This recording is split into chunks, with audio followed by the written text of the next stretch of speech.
Apakah kali ini kau akan kembali ke Sanxing Xianzong?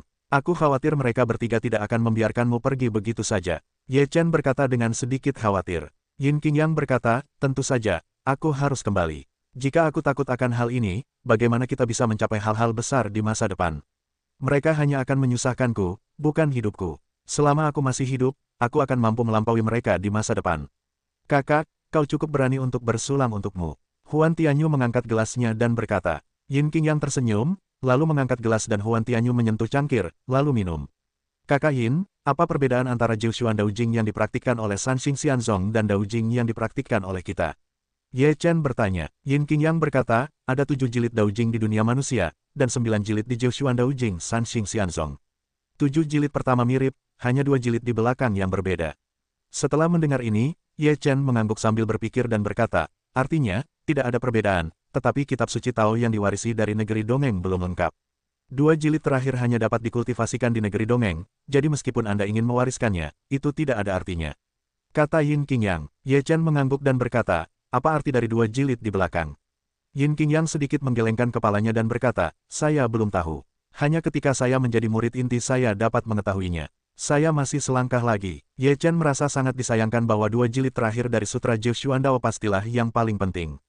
Jika kita dapat memperoleh makna yang mendalam dari 2 jilid ini, dia pasti akan dapat menebus 1 energi, 3 pemurnian, dan Kaisar Dao Tian Kuan miliknya.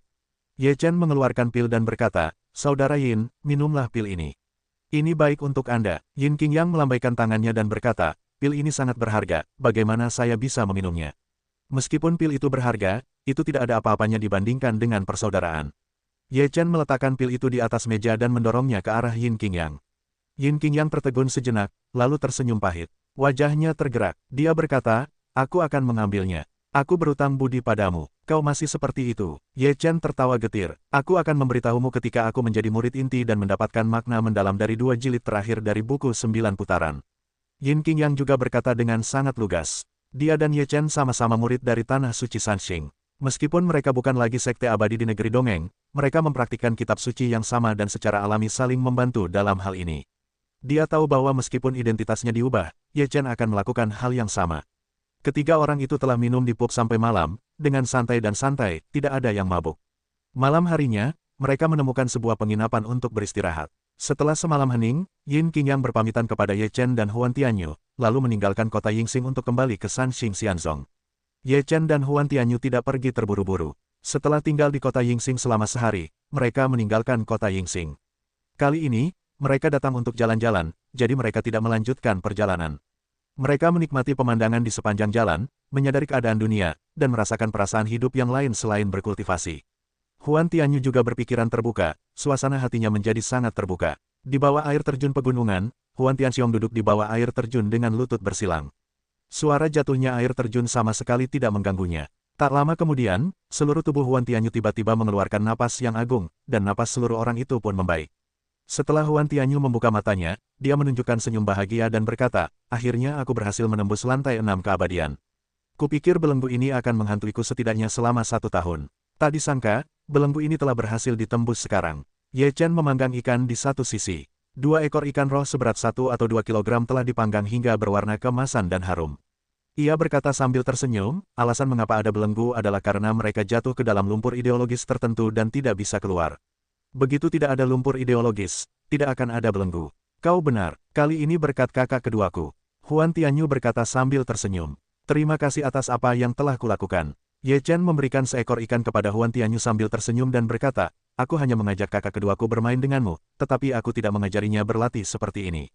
Huan Tianyu berkata sambil tersenyum sambil memakan ikan panggang itu, terkadang, latihan makna tidak dapat menyelesaikan masalah. Faktanya, banyak hal di dunia ini terkait erat dengan kultivasi, dan keberadaannya masuk akal. Terus terang saja, semua hal di dunia ini dibentuk oleh Tao. Oleh karena itu, tidak peduli jenis Tao apapun, ia dapat dipahami dan dihubungkan. Jika kita hanya mempraktikkan Tao kita sendiri dan mengabaikan Tao lainnya, cepat atau lambat, kita akan terjerumus ke dalam belenggu pemikiran dan sulit melepaskan diri. Ye Chen menatap Huan Tianyu dengan beberapa perbedaan. Tanpa diduga, Huan Tianyu memiliki perasaan seperti itu dalam waktu singkat. Kualifikasi ini benar-benar sangat bagus. Tao melahirkan 1, 2 melahirkan 3, dan 3 melahirkan semua hal. Segala sesuatu di dunia berasal dari Tao. Tao kita berasal dari langit dan bumi. Jadi, jika kita tidak mendapatkan Tao antara langit dan bumi, di mana kita bisa mendapatkannya? Ye Chen berkata dengan hati-hati, orang mengatakan bahwa ada 3.000 jalan di dunia, tetapi sebenarnya ada lebih dari 3.000. Segala sesuatu antara langit dan bumi adalah perwujudan dari sejenis Tao.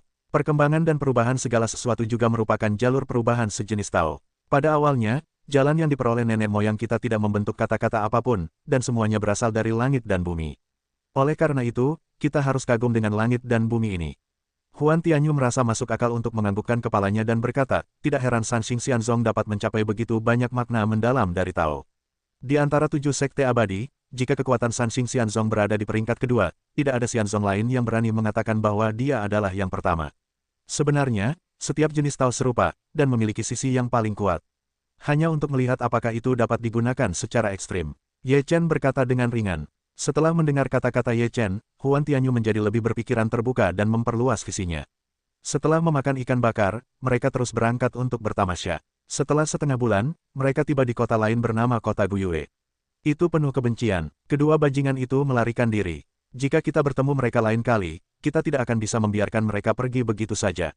Mereka pergi, tetapi Yin Qingyang tidak bisa pergi. Ketika kita kembali, kita harus menjaga Yin Qingyang dengan baik. Setelah kaki depan Ye Chen memasuki kota, 2 murid inti Sanxing Xianzong yang telah terluka sebelum kaki belakang Ye Chen juga datang ke kota Guyue. Mereka datang dari kota Yingxing. Mereka ingin membalas dendam kepada Ye Chen, tetapi ketika mereka tiba di kota Yingxing, Ye Chen tidak lagi berada di kota Yingxing, jadi mereka datang ke kota Guyue. Di mana mereka memiliki wajah untuk tinggal di kota Yingxing. Semua orang tahu bahwa mereka telah dipukuli dengan sangat buruk sehingga mereka kehilangan muka. Jika mereka tidak menghilangkan rasa malu mereka tidak akan pernah pergi ke kota Yingxing lagi. Untuk membalas dendam, mereka juga menghabiskan banyak uang untuk mengundang seorang saudara senior dari lantai 6 abadi untuk melakukannya. Namun, Ye Chen tidak berada di kota Yingxing, jadi dia secara alami merasa bosan dan berpisah dari mereka di kota Yingxing.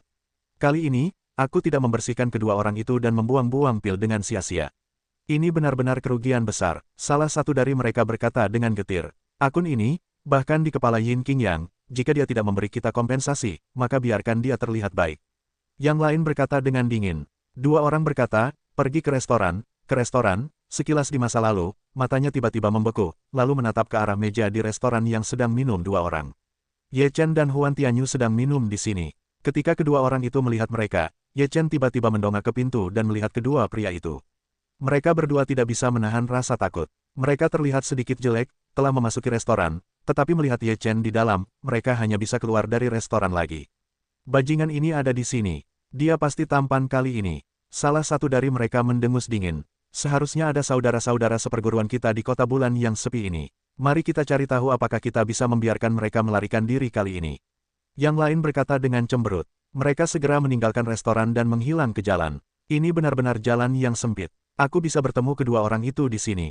Ye Chen minum anggur dan berkata sambil tersenyum. Huan Tianyu berkata, mengapa peduli dengan mereka? Kita terus minum. Jika mereka pintar, mereka juga bisa makan lebih sedikit rasa sakit. Jika mereka tidak jujur, maka beri mereka sedikit warna untuk dilihat. Ye Chen tertawa, juga malas memperhatikan, terus menikmati anggur. Belum lama ini, seorang pria berjubah muncul di pintu restoran. Setelah melirik pintu restoran, pria itu berhenti di tubuh Ye Chen sejenak, lalu berjalan masuk ke restoran dan duduk di sudut. Pria berjubah itu tidak diperhatikan oleh siapapun. Dia minum sendiri di sudut, yang tidak terlalu mengesankan. Sekitar 1/4 jam kemudian, tepat ketika dia hendak pergi, kedua murid Sanxing Xianzong muncul di pintu restoran. Pada saat ini, kedua murid Sanxing Xianzong menatap Ye Chen dan Huan Tianyu dengan bangga di wajah mereka. Tampaknya kali ini mereka penuh percaya diri dan dapat mengalahkan Ye Chen. Ketika Ye Chen dan Huan Tianyu melihat ekspresi mereka seperti ini, ekspresi wajah mereka tidak banyak berubah. Mereka masih berjalan menuju pintu. Hari ini, kalian berdua harus keluar dari restoran ini. Salah satu murid Sanxing Xianzong berkata dengan dingin. Jika kamu berlutut dan bersujud serta memohon belas kasihan, aku pikir kamu dapat mengurangi penderitaan dan membiarkanmu pergi. Yang lain berkata dengan senyum bercanda. Ada orang yang selalu suka datang dan menamparkan wajahmu, tapi aku benar-benar tidak bisa memikirkannya. Apakah orang-orang ini terlahir untuk dipukul? Apakah kamu cenderung menyiksa diri sendiri? Ye Chen tidak memperhatikan kedua orang itu, tetapi berkata sambil tersenyum kepada Huan Tianyu. Huan Tianyu mengangkat bahu dan berkata sambil tersenyum bercanda, bagaimana aku tahu bahwa beberapa orang suka dianiaya, bahwa akulah yang suka menganiaya orang lain. Ketika dua murid inti Sanxing Xianzong mendengar ini, wajah mereka menjadi sangat muram. Sebelum mereka mulai berbicara, mereka mendengar suara muram datang dari belakang mereka. Nada bicaranya benar-benar tidak malu-malu, keberaniannya juga sangat besar, berani melawan murid-murid Sanxing Xianzong kita di sini.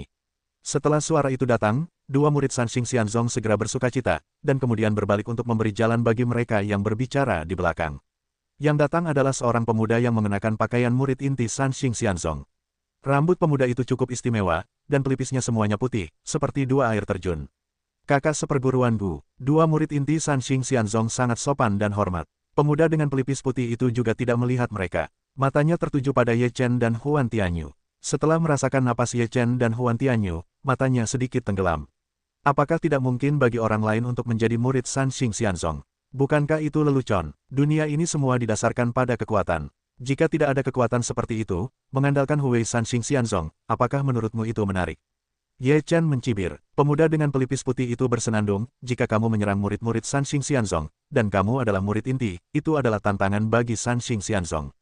Kata-katamu semakin menggelikan. Apakah maksudmu bahwa murid-murid Sanxing Xianzong tidak pernah menerima tantangan? Atau apakah mereka terlalu mahal untuk menerima tantangan karena takut terluka? Ye Chen mencibir lagi. Kapan para murid Sanxing Xianzong takut pada siapa? Mata pemuda kelabu itu sangat suram. Sarkasme Ye Chen berulang kali membuatnya merasa sangat malu. Ye Chen tersenyum tipis dan berkata, karena murid-murid Sanxing Xianzong tidak takut pada apapun, mengapa mereka tidak bisa melawan mereka? Apakah menurutmu kami hanya bisa bertahan denganmu ketika kamu begitu kuat?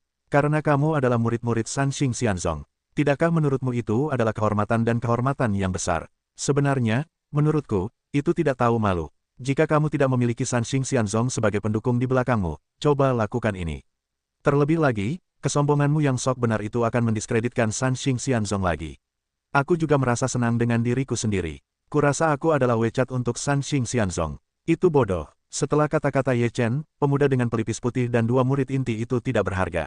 Mereka bertiga marah dan malu. Wajah mereka memerah, dan mereka hendak merobek mulut Ye Chen. Ye Chen masih mempertahankan senyum tipis itu dan terus berkata, jadi, aku tidak tahu apa yang kau banggakan. Aku tidak tahu dari mana datangnya superioritas batinmu. Jika kau bisa, kalahkan aku hari ini. Jika kau yang berbaring hari ini, kau akan menjadi pria yang tidak berguna. Kau ingin mati. Pemuda dengan pelipis putih itu meledak sepenuhnya dan meraung ke arah Ye Chen dengan tinjunya. Huan Tianyu telah melihat bahwa kekuatan pemuda dengan pelipis putih itu telah mencapai tingkat keabadian ke-6. Dia khawatir Ye Chen akan menderita kerugian, jadi dia harus bergegas ke wajah Ye Chen untuk menahan pukulan itu demi Ye Chen. Namun dia tidak bergerak, mendengar Ye Chen berkata, kakak kedua, biarkan aku datang, aku ingin meyakinkannya, aku ingin membuat hatinya merasa superior di hadapanku ini benar-benar menghilang. Dengan itu, tubuh Ye Chen bersinar. Dalam sekejap ini, kode dominasi bintang 9 dan hukum kaisar meledak. Kemudian ada kekuatan abadi yang mengerikan, yang seperti nyala api yang menyala-nyala. Tinju Ye Chen melesat keluar. Itu adalah gabungan dari kekuatan yang kuat dan mendominasi dari formula mendominasi bintang 9 dan kekuatan mendominasi dari Kaisar Dao Tianquan, yang membuat orang merasa takut. Sungguh pukulan yang mengerikan. Mata Huan Tianyu lurus saat dia melihatnya. Bagaimana mungkin dia tidak pernah membayangkan bahwa Ye Chen memiliki kekuatan yang begitu mengerikan. Dia menghitung dalam hatinya bahwa jika dia menghadapi pukulan itu, dia pikir dia akan memiliki tekanan besar. Pada saat ini, di tubuh Ye Chen, 9 bintang kuno terus berputar, memancarkan cahaya kemasan, sangat terang. Semakin terang cahaya ini, semakin mengerikan kekuatan pertahanan formula Master Bintang 9. Menghadapi tinju Ye Chen, wajah pemuda itu tiba-tiba berubah. Dia pikir Ye Chen hanya 5 lapisan abadi, satu tingkat lebih rendah darinya. Mudah baginya untuk berurusan dengan Ye Chen, tetapi dia tidak menyangka bahwa Ye Chen bukanlah kesemek yang lembut, tetapi sepotong besi. Kecepatan Ye Chen begitu cepat sehingga pemuda dengan pelipis putih itu tidak punya waktu untuk mundur atau melepaskan kekuatan yang lebih kuat. Bang! Dalam sekejap mata, tinju Ye Chen bertabrakan dengan tinju seorang pemuda dengan pelipis putih. Pada saat tabrakan, pemuda dengan pelipis putih merasakan kekuatan seperti puncak gunung Tai. Tubuhnya meninggalkan tanah tanpa terkendali dan terbang mundur. Bang! Ada suara keras lainnya, dan pemuda dengan pelipis putih itu menabrak loteng di seberang restoran, membuat lubang besar di loteng. Seluruh loteng berguncang, seolah-olah akan runtuh. Orang-orang di jalan, restoran, dan loteng semuanya terkejut, dan mereka semua berkumpul untuk melihat apa yang terjadi. Ketika dua murid inti Sanxing Xianzong melihat pemandangan ini, wajah mereka tiba-tiba berubah, dan hati mereka dipenuhi dengan kekacauan. Bagaimana mereka bisa terhempas hanya dengan satu pukulan? Ye Chen sama sekali tidak memperhatikan mereka. Dia berjalan keluar dari restoran dan berdiri di jalan sambil diam-diam menatap pemuda dengan pelipis putih di loteng. Pemuda dengan pelipis putih keluar dari loteng dengan wajah muram dan tangan gemetar. Dia menundukkan kepalanya dan berkata dengan suara rendah, beberapa keterampilan, beberapa kecerobohan tadi. Saya pikir 5 tingkat abadi mudah dihadapi. Tampaknya Anda benar-benar memiliki kemampuan sombong. Saya tidak sombong, saya berbicara dengan fakta. Ye Chen mengoreksi. Tidak peduli apa yang ingin Anda lakukan, mulai sekarang, Anda tidak memiliki kesempatan. Pemuda dengan pelipis putih itu tiba-tiba mengangkat kepalanya dan memancarkan cahaya terang di matanya. Momentum seluruh orang itu menjadi mengerikan. Pada saat ini, pemuda dengan pelipis abu-abu itu tampak seperti orang yang berbeda. Rambut abu-abunya berkibar, dan kekuatan abadinya mengalir keluar. Pakaian dan jubahnya seperti sedang berburu. Pedang putih muncul di tangan pemuda berwibawa itu. Pedang itu diselimuti cahaya putih dingin dan ditegakkan di depannya oleh pemuda berwibawa itu. Pada saat ini, pria dan pedang itu tampak menyatu. Hanya terdengar pemuda berwibawa itu berteriak, pedang Raja Jue. Kemudian, tubuh pemuda berwibawa itu tiba-tiba menghilang. Dalam sekejap mata, dia datang ke Ye Chen. Ujung pedang putih itu hanya berjarak 1 inci dari Ye Chen. Namun, inci ini tampaknya begitu jauh sehingga tidak dapat dijangkau. Begitu wajah pemuda itu memucat, dia mendapati bahwa Ye Chen juga bergerak cepat, secepat dia, karena pedangnya tidak dapat menembus tenggorokan Ye Chen. Apakah kamu pikir kamu cepat? Mulut Ye Chen sedikit terangkat, berkata, biarkan kamu lihat, berapa kecepatan sebenarnya. Setelah itu, pemuda berwibawa itu melihat Ye Chen menghilang di depannya. Kemudian dia merasakan angin dingin bertiup melalui punggungnya dan merasakan sensasi dingin di punggungnya. Kamu memang sangat cepat, tetapi di depanku, kamu tidak ada bedanya dengan kura-kura. Suara Ye Chen tampaknya datang dari segala arah. Ada sensasi di hati pemuda itu, dan kemudian dia merasakan bahwa di belakangnya, sebuah kekuatan teror menyapu dirinya. Begitu dia berbalik, kekuatan itu menghantamnya, dan dia terlempar keluar. Bang! Kali ini, dia menabrak loteng lagi. Loteng itu tidak tahan lagi. Loteng itu runtuh sepenuhnya, dan pemuda dengan pelipis putih itu terjepit di bawahnya. Kakak seperguruan Gu, kedua murid inti Sanxing Xianzong berseru. Tepat saat mereka hendak menyerbu, loteng itu tiba-tiba meledak dengan keras. Pemuda dengan pelipis putih itu bergegas keluar dan mendarat di jalan. Meskipun dia bergegas keluar, tetapi saat ini seluruh tubuhnya berlumuran darah dan tubuhnya terasa sedikit gemetar. Kakak senior, kamu, apakah kamu baik-baik saja? Kedua murid itu khawatir dan bertanya. Diam, teriak pemuda dengan pelipis putih. Kedua orang itu tidak berani berbicara sejenak, dan hanya menutup mulut mereka. Aku tidak menyangka kamu begitu kuat. Pemuda dengan pelipis putih itu menatap Ye Chen, merasa bahwa dia akan memakan Ye Chen. Aku tidak menyangka kamu begitu lemah, kata Ye Chen. Ketika kamu menatap cambang putih selama 2 hari, apakah kamu pikir itu sudah berakhir? Sungguh memalukan bahwa seorang peri dapat memaksaku untuk menggunakan trik terakhirku di lantai 5. Petik 2. Trik yang kamu bicarakan adalah mengubah satu napas menjadi 3 pembersihan. Ye Chen berkata sambil tersenyum tipis, kalau begitu, aku sarankan kamu untuk menyerah saja. Sekalipun satu nafas diubah menjadi 3 clear, kamu tetap tidak bisa mengalahkanku. Sungguh konyol bahwa satu nafas dapat diubah menjadi 3 macam pemisahan. Kamu bisa menghadapi 1, tetapi kamu tidak bisa menghadapi 3. Para pemuda dengan kuil putih sangat percaya diri dengan kekuatan bertarung satu nafas dan 3 dinasti King. Ye Chen menggelengkan kepalanya dan berkata, kalau begitu aku akan memberimu kesempatan. Selama kamu berhasil, aku masih bisa dipukul. Sombong, pemuda dengan kuil putih menjadi marah. Dia tidak akan pernah membiarkan Ye Chen meremehkan Yiki untuk mengubah Sanxing. Ini adalah keterampilan terkuat dari Sanxing Xianzong, dan itu juga keterampilan yang menakutkan. Setelah pemuda dengan pelipis putih itu meraung, ledakan amarah dan kekuatan abadi meledak pada saat yang sama. Pada saat yang sama, 9 belokan jalan, dan jalan surga dan bumi mulai bekerja pada saat yang sama, dan 2 sosok keluar dari tubuhnya. Pada saat bergegas keluar, dia bergegas menuju Ye Chen. Ketiga sosok itu mengubah posisi mereka dengan cepat. Jika mereka adalah orang lain, mereka tidak akan dapat membedakan siapa Noumenon dan siapa tubuh. Namun, di mata Ye Chen, itu jelas sekilas. Tinju Ye Chen menggumpalkan kekuatan abadi yang kuat. Dia berkata dengan suara rendah, karena kamu begitu gigih, aku akan mengalahkanmu sekaligus. Kamu seharusnya bangga bahwa kamu dapat membiarkanku menggunakan gerakan ini. Ye Chen selesai berkata, operasi kehancuran besar, dalam sekejap, napas kehancuran menyebar. Setelah napas kehancuran seperti itu muncul, seluruh area tampak berubah menjadi abu-abu dan putih. Dan tinju Ye Chen meledak. Selain mendominasi, ada juga semacam kekuatan penghancur. Itu adalah semacam kekuatan yang membuat orang merasa takut dari tulang. Tampaknya setelah menyentuh kekuatan ini, itu akan hancur seketika. Tinju Ye Chen langsung menuju tubuh pemuda dengan pelipis putih. Wajahnya berubah drastis. Setelah merasakan napas seperti itu, matanya menyusut tajam dan dia tidak bisa mundur. Dia meraung, 3 sosok pada saat yang sama menuju Ye Chen. Ye Chen tidak peduli, masih dengan kekuatan penghancur membombardir tubuh pemuda berambut putih itu. Ledakan, beberapa kekuatan meledak pada saat yang sama, tubuh Ye Chen mengeluarkan suara benturan yang tajam, seperti suara logam. Namun, pemuda dengan pelipis putih itu tidak begitu baik. Ketika tubuhnya menyentuh tinju Ye Chen, dia merasa akan menghancurkan, dan tubuhnya tidak mendengarkannya.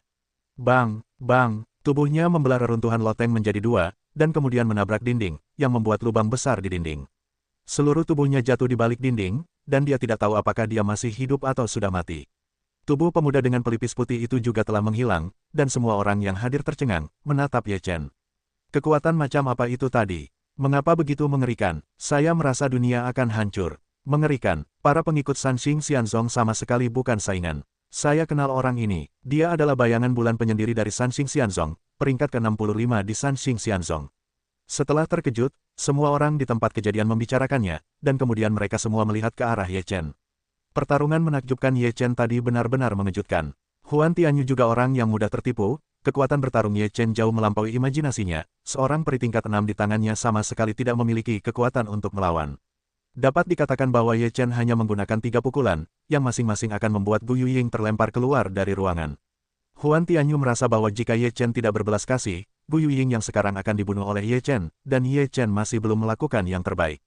Saya khawatir kekuatan bertarung saudara ketiga masih di atas saya. 5 lapisan abadi telah sepenuhnya menyalahgunakan 6 lapisan dewa. Jika saya tidak melihatnya dengan mata kepala sendiri, itu akan sulit dipercaya. Huan Tianyu mendesah dalam hatinya. Ye Chen berdiri diam di tempat yang sama dan melihat ke belakang dinding. Pada saat ini, sebuah tangan berdarah mencengkeram tepi lubang dinding, dan kemudian sesosok muncul di lubang itu.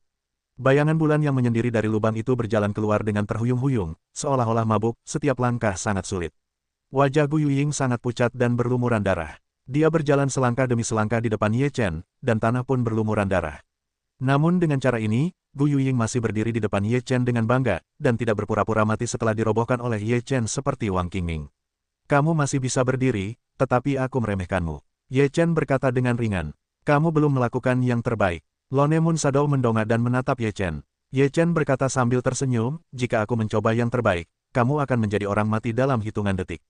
Lonemun Sadou memancarkan sedikit warna menakutkan di matanya, lalu tertawa getir dan berkata, kamu masih tidak berani membunuhku. Ye Chen mendengus, kamu melebih-lebihkan dirimu sendiri. Aku tidak takut membunuhmu, tetapi tidak perlu membunuhmu. Tidak perlu membunuhku. Lonemun Sadou tidak mengerti sambil menatap Ye Chen. Ye Chen berkata, aku tidak punya ketidakadilan atau kebencian padamu. Mengapa aku harus membunuhmu? Gu Yuying tertegun sejenak dan berkata, hanya karena aku ingin membunuhmu tadi, kau harus membunuhku, tetapi jangan bunuh aku. Jika ada kesempatan di masa depan, aku pasti tidak akan menunjukkan belas kasihan. Petik 2. Itu urusanmu. Ye Chen mengangkat bahu dan tidak berkata apa-apa. Jika kau tidak membunuhnya, itu tidak berarti kau menantang martabat Sanxing Xianzong. Lupakan saja, begitu kau melakukan sesuatu, kau tidak akan bisa dimaafkan. Saat itu, suara acuh tak acuh dan keagungan datang dari kerumunan. Semua orang terkejut dengan momentum seperti itu, mereka tidak bisa menahan diri untuk tidak melihat ke belakang, dan kemudian memberi jalan. Di luar kerumunan, berdiri seorang pemuda, wajah pemuda itu tidak menunjukkan ekspresi apapun, saat ini matanya menatap Ye Chen dan bayangan bulan yang sunyi. Kakak senior Su, semua murid Sanxing Xianzong yang hadir tercengang. Sambil bersemangat, mereka menundukkan kepala karena malu. Pemuda ini adalah murid inti ketiga Sanxing Xianzong, Su Qing. Apakah dia Su Qing, murid ketiga di Sanxing Xianzong? Benar-benar pantas mendapatkan reputasinya. Ini adalah orang kuat di ranah Xuanxian, dan martabat ini saja tidak boleh disinggung. Saya pikir kedua orang ini akan bernasib buruk. Orang-orang mulai berbisik, sekarang kedatangan Su Qing, situasinya benar-benar sepihak, dan tidak ada ketegangan. Wajah Huan Tianyu juga berubah. Dia tidak menyangka bahwa Su Qing ada di kota bulan yang sepi. Dia terkejut dan berpikir tentang bagaimana menangani masalah ini. Su Qing melirik tubuh Gu Yuying. Dia menundukkan kepalanya dan berkata, kakak senior Su, saya dipermalukan oleh Zhongmen. Su Qing tidak memperhatikan bayangan bulan yang sunyi, dan menatap Ye Chen lagi. Mata Ye Chen dan mata Su Qing saling memandang. Ye Chen tidak mundur sama sekali. Setelah keduanya saling memandang sejenak, tatapan Su Qing kembali jatuh pada tubuh Gu Yuying dan bersenandung, sayang sekali aku dikalahkan oleh peri 5 lapis. Bayangan bulan yang menyendiri menundukkan kepalanya dan tidak membantah apapun. Kemudian, Su Qing menatap Ye Chen dan berkata, aku akan memberimu kesempatan untuk mengakui bahwa aku akan memberimu cara untuk bertahan hidup jika kamu tidak memiliki pembunuh. Ye Chen terkekeh, merasa sedikit konyol mengakui kesalahanmu. Apa yang salah denganku? Apakah salah memenangkan murid inti Sanxing Xianzong dengan kecerobohan, atau menantang dengan lompatan dan batas? Apakah kamu mengakuinya? Su Qing sangat sombong, tidak memperhatikan kata-kata Ye Chen, hanya menatap Ye Chen, kata demi kata diucapkan. Ye Chen tidak menanggapi Zuking, berkata, Sanxing Xianzong yang asli tidak mampu kalah, aku tahu. Aku menghitung 3, 1, mata Zuking menjadi acuh tak acuh. Ekspresi Ye Chen juga menjadi dingin, bahkan dingin, dia tidak berbicara, hanya menatap Zuking, ini adalah respons terhadap tirani Zuking. Respons seperti itu lebih intuitif dan lugas daripada 1000 kata. 2. Zuking membuka mulutnya lagi, dia dan Ye Chen saling memandang, dan kemarahan di hatinya telah meningkat. 3. Zuking menghitung 3 suara, berkata dengan dingin, berlututlah untukku. Sambil berkata, tekanan kuat pada tubuhnya yang terselubung, ingin memaksa Ye Chen untuk berlutut. Ye Chen merasakan tekanan yang begitu kuat. Ketika hatinya tenggelam, kekuatan abadi bergegas keluar untuk menahan tekanan Zuking. Namun, perbedaan kekuatannya cukup besar. Lututnya masih perlahan menekuk. Melihat kejadian ini, Huan Tianyu berniat untuk menyatakan identitasnya. Namun, sebelum dia membuka mulutnya, dia mendengar suara dingin datang dari restoran. Menindas orang yang kekuatannya lebih rendah darimu, apakah kamu merasa bangga? Kami semua terkejut ketika suara ini datang. Zuking menatap ke arah restoran, menyipitkan mata dan berkata, siapa kamu? Aku sarankan kamu untuk mengurus urusanmu sendiri. Bisnis. Tawa mengejek terdengar dari restoran, Sanxing Xianzong kamu mengaku sebagai sekte abadi ortodoks. Apakah ini cara yang benar? Jika kamu tidak mampu untuk kalah, jangan keluar dengan malu. Zuking sangat marah ketika mendengar pidato itu. Dia mengabaikan Ye Chen dan langsung bergegas ke restoran. Semua orang mengira Zuking akan marah. Setelah menonton drama yang bagus, orang-orang di restoran pasti sudah selesai. Tetapi pada saat Zuking bergegas masuk ke restoran, ada gelombang teror di restoran, dan kemudian orang-orang melihat sesosok tubuh terbang keluar dari restoran, menghantam reruntuhan loteng di seberangnya dengan keras. Orang-orang ini dapat melihat dengan jelas bahwa orang yang baru saja terbang keluar bukanlah orang lain, atau Zuking yang baru saja menyerbu masuk. Orang-orang ini bodoh lagi. Apa yang terjadi? Bang! Reruntuhan ledakan, Zuking bergegas keluar dari reruntuhan, mulutnya masih berlumuran darah, tubuhnya berdiri di udara, matanya sedingin es dan menatap restoran dengan kaget. Apakah kamu tahu akibatnya? Zuking berkata dengan dingin. Jika kamu mengatakan bahwa ini adalah keterampilan Sanxing Xianzong, itu benar-benar mengecewakan. Itu benar-benar konyol. Pergi. Jika tidak, kalian berempat akan mati. Sebuah suara dingin datang dari restoran. Apa yang dikatakan suara ini membuat orang merasa bahwa itu benar-benar mungkin untuk dikatakan. Wajah Zuking menjadi sangat jelek dan marah, tetapi dia menahannya. Dia telah mengetahui kekuatan pihak lain tadi, yang beberapa kali lebih tinggi daripada dirinya. Dia sama sekali bukan lawan. Aku akan mencatatnya, dan aku pasti akan mengetahuinya di masa mendatang. Zuking juga fleksibel, setelah mempertimbangkan untung dan ruginya, mengucapkan kata-kata kejam, dan segera pergi. Apakah akan jelas di masa mendatang? Suara dingin itu terdengar dari restoran, lalu, sesosok tubuh bergegas keluar dari restoran, dan langsung mendatangi Zuking, yang hendak pergi. Apakah kamu ingin melunasi tagihan nanti? Di depan Zuking ada seorang pria berjubah, tidak bisa melihat wajahnya, hanya bisa mendengar suara dingin itu. Zuking terkejut. Dia tidak menyangka bahwa pria berjubah itu bergegas keluar dari restoran untuk mencegatnya karena kalimat ini. Apa yang kamu inginkan? Meskipun Zuking takut pada pria berjubah, dia tidak panik di depan mereka. Pria berjubah itu berkata, jika aku seburuk dulu, kau sudah mati hari ini. Apa yang kuinginkan? Aku ingin membunuhmu sekarang, tetapi tidak ada gunanya membunuhmu. Ayo, berlututlah dan mohon padaku, dan aku akan melepaskanmu. Petik 2. Bukankah kau baru saja memberinya 3 angka? Kalau begitu aku akan memberimu 3 angka. Jika kau tidak bergerak setelah 3 angka, kau akan bertanggung jawab atas konsekuensinya. Jika kau ingin aku berlutut, kau sebaiknya membunuhku terlebih dahulu. Kata Zuking singkat. Pria berjubah itu mendengus, dan tekanan kuat menyelimuti Zuking. Zuking tiba-tiba merasakan kekuatan besar yang membuat lututnya mulai menekuk dan tubuhnya tidak bisa berdiri. Semuanya adil. Menindas bukan hanya sesuatu yang bisa kau lakukan, aku bisa melakukannya, semua orang bisa. Pria berjubah itu mendengus dingin. Zuking menggertakkan giginya dan berkata, bahkan jika aku mati hari ini, aku tidak akan berlutut. Begitukah dengan harga dirimu? Kalau begitu aku akan menginjak-injak harga dirimu. Pria berjubah itu berteriak, dan tekanannya menjadi lebih kuat. Tiba-tiba, tubuh Zuking tiba-tiba tenggelam dan hampir berlutut. Zuking memegangi giginya, tetapi dia tidak membiarkan lututnya mendarat. Pada saat ini, semua orang mengira Zuking tidak bisa bertahan. Ketika dia hendak berlutut, pria berjubah itu tiba-tiba menarik semua napasnya. Kemudian tubuhnya melesat dan datang ke Ye Chen dalam sekejap. Ikuti aku. Setelah pria berjubah itu datang ke Ye Chen, dia hanya mengucapkan 3 patah kata dan pergi dengan cepat. Ye Chen mendengar suara itu, juga tahu siapa pihak lain itu, dia tidak ragu untuk menindaklanjutinya. Huan Tianyu melihat Ye Chen menindaklanjutinya, dia tidak banyak berpikir, juga menindaklanjutinya. Tanpa adanya tekanan sekuat itu dari pria berjubah itu, Zuking merasa sangat santai, tetapi saat ini, pakaiannya telah basah oleh keringat.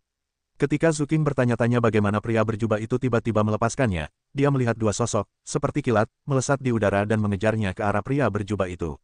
Zuking melihat dengan jelas bahwa dua sosok seperti kilat itu adalah kilat yang sebenarnya. Orang-orang guntur dan kilat, Zuking terkejut. Ketika dia terkejut, kedua kilatan petir itu telah menghilang jauh. Dari awal hingga sekarang, semuanya telah berubah terlalu banyak, dan semua orang yang menonton adegan itu bingung. Mereka tidak tahu apa yang sedang terjadi. Tubuh pria berjubah itu dengan cepat masuk ke kota bulan yang sunyi, dan kemudian ke pegunungan yang tidak jauh dari kota itu. Ye Chen dan Huan Tianyu mengikuti dari belakang mereka dan memasuki pegunungan. Ye Chen berbalik untuk melihat bahwa dua sosok mendekat dengan cepat di belakang mereka. Kakak ketiga, apa yang terjadi di sini? Siapa pria berjubah itu? Huan Tianyu menatap kedua sosok yang datang setelahnya. Dia penuh dengan keraguan dan bertanya. Ye Chen berkata, aku tidak bisa menjelaskannya untuk sementara waktu sekarang. Aku akan memberitahumu saat kita aman. Mendengar Ye Chen berkata demikian, Huan Tianyu juga tidak bertanya lagi, mempercepat langkahnya untuk mengikuti si pria berjubah. Setelah si pria berjubah memasuki pegunungan, dia segera menghilang di pegunungan. Ye Chen dan Huan Tianyu tidak dapat mengejar mereka. Mereka hanya dapat mengejar mereka sepanjang jalan sesuai arah terbangnya si pria berjubah. Pada saat ini, dua sosok telah mengejar mereka, tetapi mereka mengabaikan mereka sepenuhnya dan mengabaikan mereka secara langsung. Ini adalah orang-orang dari klan petir dan petir. Huan Tianyu menatap kedua sosok yang terbang melewatinya tadi dan berkata dengan heran. Ye Chen mengerutkan kening dan berkata, ayo percepat langkahnya. Itu yang tercepat. Huan Tianyu tidak berdaya. Kakak kedua, kamu mengikuti dari dekat. Ye Chen berkata, tubuhnya berkedip, sekejap mata dan Huan Tianyu membuka jarak. Huan Tianyu tersenyum pahit dan berkata pada dirinya sendiri, bagaimana kecepatan orang ini bisa begitu cepat. Huan Tianyu hanya dapat mencoba yang terbaik untuk mengimbangi Ye Chen. Jauh di dalam pegunungan, pria berjubah itu berdiri di atas batu besar, seolah menunggu pengejarnya. Hari ini kalian tidak akan bisa melarikan diri. Pada saat ini, dua kilat tiba-tiba muncul, berubah menjadi dua sosok, yaitu dua pria parubaya berambut perak. Pria berjubah itu mencibir dengan nada mencemooh, kalian berdua. Apakah kalian datang untuk mengantarkan makananku? Sombong, aku akan menghancurkan kalian hari ini. Salah satu pria berambut perak itu meraung, dan sambaran petir menyambar pria berjubah itu. Kecepatan kilat itu sangat mengerikan. Ia menyambar dan menghilang. Ia berada di depan pria berjubah itu dalam sekejap, tetapi kilat itu tidak mengenai pria berjubah itu. Begitu kilat menyambar, tubuh pria berjubah itu telah menghilang. Dua pria parubaya berambut perak dari klan Guntur dan kilat itu tampaknya telah bersiap. Mereka tahu bahwa Guntur dan kilat tidak dapat menyebabkan kerusakan apapun pada pria berjubah itu. Begitu pria berjubah itu menghilang, keduanya dengan cepat berpisah, diselimuti oleh arus listrik perak, setiap arus sangat kencang dan menimbulkan suara berderak. Kemudian, aliran arus menyebar dari mereka, membentuk jaringan listrik dengan radius beberapa kaki. Jaringan listrik yang rusak seperti itu mencoba menghalangiku. Kalian berdua benar-benar naif. Aku tidak tahu apakah orang-orang Guntur dan kilat kalian memiliki kepala yang berkarat. Aku akan mengirim kalian berdua untuk mati. Suara pria berjubah itu terdengar di udara, dan kemudian kekuatan yang mengerikan menyerbu ke arah pria berambut perak. Kekuatan ini menyerbu keluar, jaringan listrik perak akan seperti terkena badai, ada rasa goyangan. Meskipun pria berambut perak itu memanfaatkan sepenuhnya cara naluriah dan menggunakan petir secara ekstrim, kekuatan untuk menyerang jaringan listrik itu terlalu mengerikan untuk dipertahankan. Bang, jaringan listrik itu hanya bertahan beberapa saat, meledak seketika. Pada saat yang sama, beberapa arus listrik dari jaringan listrik lain menghantam pria berjubah itu. Pria berjubah itu sama sekali tidak peduli. Ketika arus listrik menyerang, tubuhnya menyala dan pria itu telah menghilang. Adik seperguruan, aku akan memberimu makan besar hari ini. Suara lelaki berjubah itu tiba-tiba muncul di belakang lelaki berambut perak yang baru saja memutus jaringan listrik. Suara itu dingin dan menyeramkan. Pada saat lelaki berambut perak itu bereaksi, dia merasakan seluruh tubuhnya merayap, udara dingin dari kepala hingga kaki. Puff, sebuah tangan keluar dari perut lelaki berambut perak itu, meneteskan darah. Mata lelaki berambut perak itu mandek, lalu dia menunduk menatap tangan yang berdarah itu. Selain panik, matanya juga marah. Dia ingin sekali meraung, seluruh tubuhnya dialiri arus listrik yang padat, menuju bagian belakang yang berdesakan. Namun, pada saat ini, lelaki berambut perak itu merasakan kekuatannya dalam kecepatan yang sangat mengerikan dalam hitungan jam, arusnya belum mengalir deras, sudah kaku di udara. Kemudian, kita dapat melihat bahwa tubuh lelaki berambut perak itu dengan cepat menyusut, dan semua esensi dan kekuatan dalam tubuh diserap oleh lelaki berjubah itu. Lelaki berambut perak itu jatuh, matanya cekung, dan dia mati total. Pria berambut perak lainnya melihat pemandangan ini, wajahnya berubah drastis, dan reaksi pertamanya adalah melarikan diri. Namun begitu dia berbalik, pria berjubah itu berhenti di depannya, dan Shen Leng berkata, ketika kamu membunuh Tuan, apakah kamu pernah berpikir bahwa bertahun-tahun kemudian, klan Gunturmu akan menerima pembalasan dendam kami? Siapa kamu? Pria berambut perak yang tersisa bertanya dengan ngeri. Apakah kamu masih ingat surga jahat kuasa Sein 30.000 tahun yang lalu? Dia berkata dengan dingin, surga itu jahat dan suci. Pria berambut perak itu menggigil, apakah kamu dewa jahat Zuosheng? Bukankah kamu sudah mati? Bagaimana mungkin dia masih hidup? Aku adalah murid Tianxi Zuosheng, orang yang kau bunuh di awal. Sekarang aku hidup untuk membalas dendam. Aku hidup untuk membiarkanmu mati. Suara pria berjubah itu melemah, dan sebilah pedang telah terhunus. Pria berambut perak itu ingin menghindar, tetapi jaraknya terlalu dekat dan kecepatannya terlalu cepat untuk dilawannya. Dia hanya mendengar suara, embusan, dan sebuah kepala melayang keluar. Adik seperguruan, orang ini telah memberikannya kepadamu. Pria berjubah itu menghunus pedangnya dan berkata ke udara. Kakak seperguruan, kau dapat menikmatinya sendiri. Kata-kata Ye Chen datang dari belakang pria berjubah itu. Pria berjubah itu berkata, ini yang tersisa untukmu. Dharma Guru menelan keabadian digunakan untuk menyerap esensi darah orang lain. Jika tidak, bagaimana kau dapat meningkatkan kekuatanmu? Kakak seperguruan, mengapa kau ada di sini? Kupikir kau berada di rumah guntur ungu. Ye Chen melihat pria berambut perak di tanah dan berkata, aku membunuh banyak orang petir dan kilat di rumah Silei. Kemudian, orang petir dan kilat mengejarku kemana-mana. Aku tidak punya cara untuk meninggalkan rumah Silei. Pria itu melepaskan jubahnya dan memperlihatkan wajah aslinya. Dia adalah Wu Xie. Namun, dibandingkan dengan Wu Xie yang dilihat Ye Chen sebelumnya, wajah Wu Xie pada dasarnya tidak berbeda dari orang normal. Hanya saja sedikit lebih kurus, yang seharusnya bisa dikatakan sedikit keriput. Ye Chen berkata, kakak senior, rumah guntur ungu telah dikejar ke rumah si angin. Sebaiknya kau meninggalkan Tianjinzu untuk menghindari angin. Belum, ada baiknya bermain dengan mereka dan sesekali makan besar. Wu Xie berkata sambil tersenyum. Ye Chen berkata dengan senyum pahit, kakak senior, kau harus selalu berhati-hati. Jika Daluo menelan formula abadi untuk melihat matahari lagi, itu akan menyebabkan banyak masalah. Wu Xie mengangguk. Dia juga tahu bahwa dia tidak bisa mengungkap rahasia memakan makhluk abadi. Kalau tidak, itu akan menjadi hal yang agak merepotkan. Jangan bicarakan itu. Murid Xianzong akan datang. Aku akan pergi dulu, dan orang ini akan ditinggalkan untukmu. Wu Xie menatap Ye Chen, lalu berkata, aku akan menunggumu menjadi kuat, dan kemudian kita akan membalas dendam untuk tuan kita. Wu Xie selesai berbicara, menepuk bahu Ye Chen, lalu menghilang dalam sekejap. Ye Chen melihat Wu Xie menghilang, lalu segera menyingkirkan mayat itu, dan membakar mayat yang diserap oleh Wu Xie dengan api ungu. Ketika Huan Tianyu menyusul, semuanya telah ditangani di sini. Huan Tianyu datang ke sisi Ye Chen, melihat sekeliling, lalu bertanya, apakah kamu kehilangannya? Ye Chen menggelengkan kepalanya dan berkata, tidak, dia sudah pergi.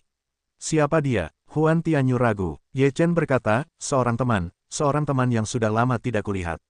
Huan Tianyu menatap Ye Chen, lalu tidak melanjutkan bertanya, berkata, jika bukan karena dia hari ini, kurasa Suking tidak akan membiarkan kita pergi dengan mudah. Ye Chen mengangguk dan berkata, Suking sombong, dan dia menganggap martabat sebagai hidupnya. Ketika Kongres Kunlun diadakan, dia akan menginjak-injak martabatnya. Setelah mereka meninggalkan pegunungan, mereka tidak kembali ke kota bulan soliter, di mana mereka tidak bisa lagi tinggal. Sulit bagi kita untuk tinggal di rumah Xianyin. Ayo pergi ke rumah Silei dan lihat-lihat. Dalam perjalanan, Ye Chen tiba-tiba menyarankan. Huan Tianyu tidak memiliki pendapat apapun. Mereka menikmati pemandangan dan pergi ke rumah guntur ungu. Setengah bulan kemudian, Ye Chen dan Huan Tianyu bermain di pegunungan dan air, dan mereka semakin dekat ke rumah Silei. Pada saat ini, setelah Ye Chen menyerap esensi darah dari tubuh darah Jinxian dan Xuanxian dari klan Guntur dan Kilat, kekuatan di tubuhnya sama sekali tidak dapat ditahan, dan napas meluap keluar. Ye Chen hanya bisa duduk bersila, lalu mulai menyerang lapisan ke-6 keabadian. Huan Tianyu melindungi Dharma Ye Chen. Matanya lurus saat melihat napas di tubuh Ye Chen meledak. Apakah kekuatan ini terlalu mengerikan? Apakah ini akan mengenai lapisan ke-6? Ini seperti memukul irama 7 lapisan keabadian. Huan Tianyu terkejut. Akumulasi Ye Chen di tubuhnya telah mencapai tingkat tertentu, dan sekarang pecah, semuanya menjadi masalah. Hanya sesaat, napas Ye Chen telah naik ke lapisan ke-6 keabadian, menerobos kerana lapisan ke-6 keabadian. Setelah itu, Ye Chen menyerap sebagian kekuatan sisa dalam tubuh Xuanxian, dan sepenuhnya menstabilkan alam di 6 tingkat keabadian. Ye Chen sekali lagi merasakan kengerian dari formula Dharma menelan keabadian. Jika dia dengan sengaja menyerap kekuatan orang lain dengan formula Dharma menelan keabadian, Ye Chen percaya bahwa dia benar-benar dapat memiliki banyak kekuatan dalam tubuhnya dalam waktu singkat. Sangat disayangkan bahwa dia bukan orang yang kejam. Dia tidak dapat melakukannya jika dia ingin membunuh orang lain. Kecuali jika itu adalah orang yang kejam, kecuali jika itu adalah musuhnya sendiri, dia dapat membunuh dan menyerap kekuatan. Orang yang lewat biasa tidak dapat melakukannya. Itu sama dengan Tianxi Zuosheng pada masa itu. Mereka tidak akan membunuh orang yang tidak bersalah tanpa pandang bulu, jadi ada pepatah yang mengatakan bahwa itu benar dan jahat. Kakak ketiga, napasmu terlalu kuat.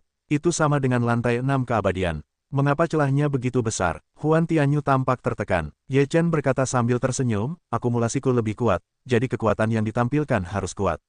Huan Tianyu menganggukkan kepalanya dengan jelas dan berkata, sepertinya ini adalah bencana yang disebabkan oleh ketergesaanku sebelumnya.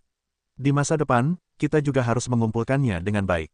Kalau tidak, itu akan berdampak besar pada masa depan. Ye Chen tersenyum, berkata, 2 hari lagi perjalanan harus ke rumah Guntur Ungu. Hampir, jalan Huan Tianyu. Mereka berangkat lagi dan tiba di rumah Zilei 2 hari kemudian. Rumah Zilei adalah tempat klan Guntur dan Kilat berada. Hampir setiap kota rumah Zilei dapat melihat orang-orang dari klan Guntur dan Kilat. Orang-orang klan Guntur dan Kilat ini relatif kuat, penuh dengan rambut perak, bahkan tubuh mereka mengalir dengan kilat perak, satu persatu dengan momentum penuh. Aku tidak tahu apakah itu terkait dengan Guntur dan Kilat atau apa. Orang-orang dari klan Guntur dan Kilat semuanya pemarah, seperti Guntur dan Kilat. Mereka penuh dengan emosi yang keras. Oleh karena itu, di rumah Zilei, pada dasarnya, orang asing berani memprovokasi orang-orang dari klan Guntur dan Kilat. Orang-orang dari keluarga Guntur dan Kilat cukup tidak bermoral dan sombong. Namun, dalam 2 tahun ini, karena kemunculan satu orang, ia terpaksa bertemu banyak orang. Setelah orang itu, orang-orang dari klan Guntur dan Kilat sering terbunuh, yang membuat banyak orang dari klan Guntur dan Kilat tidak berani terlalu sombong, karena orang-orang yang terbunuh setiap saat terlalu sombong sebelumnya. Kemudian, klan Petir dan Kilat mengirim banyak orang kuat untuk memburu orang itu, tetapi orang itu terlalu licik untuk menangkapnya. Meskipun dia telah meninggalkan rumah Guntur Ungu, bayangan yang ditinggalkan oleh klan Petir dan Kilat masih sangat kuat. Ye Chen dan Huan Tianyu datang ke kota Zilong dari rumah Zilei. Itu adalah kota yang dekat dengan klan Petir dan Kilat. Ada lebih banyak orang dari klan Petir dan Kilat di sini, yang dapat dilihat di jalan. Sekarang orang itu telah diusir, ada orang-orang kuat untuk mengejarnya. Saya tidak berpikir orang itu akan kembali ke rumah Zilei lagi. Siapa yang tahu, sebaiknya kita lebih berhati-hati. Orang itu terlalu gila, begitu dia berada di atasnya, Xuanxian tidak bisa hidup. Kebencian macam apa yang dia miliki dengan klan Petir kita? Siapapun yang menangkap klan Petir dan Kilat akan dibunuh. Klan Petir dan Kilat kita telah berdiri selama bertahun-tahun, dan kita tidak dapat menghitung musuh kita. Siapa yang tahu kebencian macam apa yang dimiliki orang itu terhadap kita? 2 orang anggota klan Petir dan Kilat berjalan menyusuri jalan, mengobrol, dan masuk ke sebuah restoran. Restoran itu penuh sesak dengan orang-orang, dan tidak ada kursi kosong. Namun, kedua orang Petir dan Kilat itu tidak bermaksud pergi. Sebaliknya, mereka berjalan masuk ke restoran itu. Anggur di restoran ini cukup enak. Banyak orang yang mau minum di sini. Kedua orang Petir dan Kilat ini datang ke sini hanya untuk minum. Jadi bagaimana mungkin mereka pergi seperti ini? Keduanya langsung menuju meja anggur yang tenang. Salah satu orang Petir dan Kilat mengetuk meja dengan pedang di tangannya dan berkata dengan santai, kalian bisa pergi ke meja lain dan bergabung dengan kami. Pada saat ini, kedua orang yang sedang minum di meja itu mendongak ke arah orang-orang klan Petir dan Kilat. Salah satu dari mereka berkata, kami belum selesai minum. Setelah selesai minum, kalian bisa duduk. Apa kalian tidak mendengar apa yang kukatakan? Kata orang Petir dan Kilat dengan marah. Kalian sepertinya tidak mendengar apa yang kukatakan. Pemuda itu berkata dengan lemah. Kurasa kalian ingin mati. Orang-orang klan Petir dan Kilat tiba-tiba menjadi marah. Kilatan Guntur dan Kilat menyambar, dan seluruh meja dipenuhi Guntur dan Kilat.